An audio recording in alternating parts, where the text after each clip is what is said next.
اللہ نے اس امت کو آخری امت بنایا ہے. ہمارے بعد کوئی امت نہیں اور ہمارے نبی کے بعد کوئی نبی نہیں.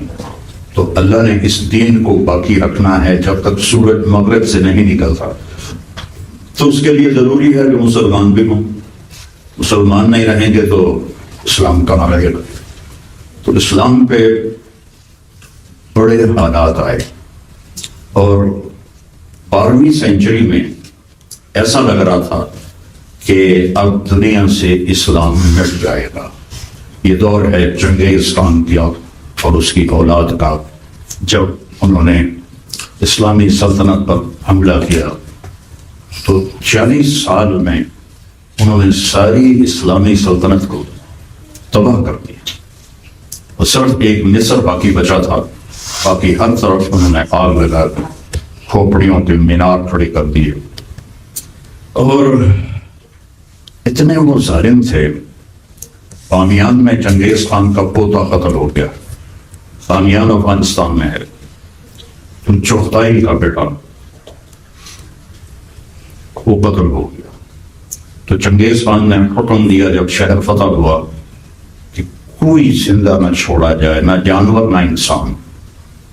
تو کتوں کو بھی، بلے بھی، بکریاں بھی، بھینس گائے بھی، اور جو عورتیں حاملہ ہیں ان کے پیٹ چیر کر بچہ نکال کے اسے بھی ذبح کر دیا جائے. اس طرح کا ایک طوفان آیا. یہ کہنا شروع ہو گئے تھے کہ اب اسلام مٹ جائے گا. اسی میں اللہ تعالیٰ نے ایک قبیلے کو قبول کیا جن کے کیپٹل میں آج آپ بیٹھے ہوئے ہیں اور یہاں ان کی خبریں بھی. یہ خراسان کا قبیلہ تھا، ترک قبیلہ. اور یہ جب چنگیز خان کی فتوحات افغانستان کی طرف آئیں تو یہ وہاں سے بھاگے. یہ آ رہے تھے اس علاقے کی طرف. یہاں اس وقت سلجوق حکمران تھے. تو ان کا جو والد تھا سلیمان، وہ دریائے فرات پار کرتے ہوئے ڈوب گئے، مر گیا. تو اس کے بعد جو ان کے بھائی تھے ان میں اختلاف ہو گیا. قاضی کہنے لگے اب آپ نہیں رہا، چلو واپس چلیں. تو ایک بھائی، اس کا نام تغرل تھا، اس نے کہا جب باپ ہی مر گیا تو پیچھے کیا جانا، میں تو آگے ہی جاؤں گا. اس وقت یہاں پورنیا یہاں سے کوئی 500-600 کلومیٹر دور ہے جہاں مولانا روم کا مزار ہے. تو وہاں ان کی قوم کا کیپٹل تھا سلجوق. سلجوق ایک ترک تھا جو مسلمانوں و محمود غزنوی کے زمانے. اس کی اولاد نے آگے بڑی زبردست حکومت بنائی. پھر وہ اس وقت وہ بھی زوال کا شکار تھے اور ایشیا سے ختم ہو گئے تھے. یہاں تھوڑی بہت ان کی حکومت تھی. تو وہ سلطان علاؤدین کے پاس جا رہا تھا تو اپنے قبیلے کو دیکھ کر. تو یہ جو انقرہ ہے اس کا پرانا نام ہے انگورا. تو پھر اس کو جب کیپٹل بنایا اس کا نام انقرہ تھا. یہاں انہوں نے دیکھا ایک جنگ ہو رہی تھی. اس میں ایک جو تھا فریق وہ شکست کھا رہا تھا اور دوسرا فتح پا رہا تھا. اب ان کو کوئی پتہ نہیں یہ کون لڑ رہے ہیں. یہ دیکھ رہے ہیں کہ یہ ہار رہا ہے، یہ جیت رہا ہے. تو انہوں نے تغرل نے کہا جو ہار رہے ہیں ان کی مدد کرو. تو انہوں نے بیک سے اس لشکر پہ حملہ کر دیا جو جیت رہا تھا. اور 400 جنگلی لوگ انہوں نے جب اٹیک کیا تو سارا نقشہ ہی بدل گیا. اور تھوڑی دیر میں جو فتح پا رہے تھے وہ بھاگ پڑے اور جو بھاگنے والے تھے وہ جم گئے. جب جنگ ختم ہوئی تو اس لشکر کے جو چیف تھا اس نے بلایا یہ تمہارا کون ہے ہیڈ؟ تو تغرل پر میں ہوں. کہا تم نے ہماری مدد کیوں کی؟ کہنے لگا انسانی ہمدردی کی وجہ سے. کہا مجھے جانتے ہو؟ کہا میں تو نہیں جانتا ہوں. کہا تو مدد کیوں کی؟ کہا تم ہار رہے تھے اور وہ جیت رہے تھے تو اس لیے ہم نے کہا جو کمزور ہے اس کی مدد کرنی چاہیے.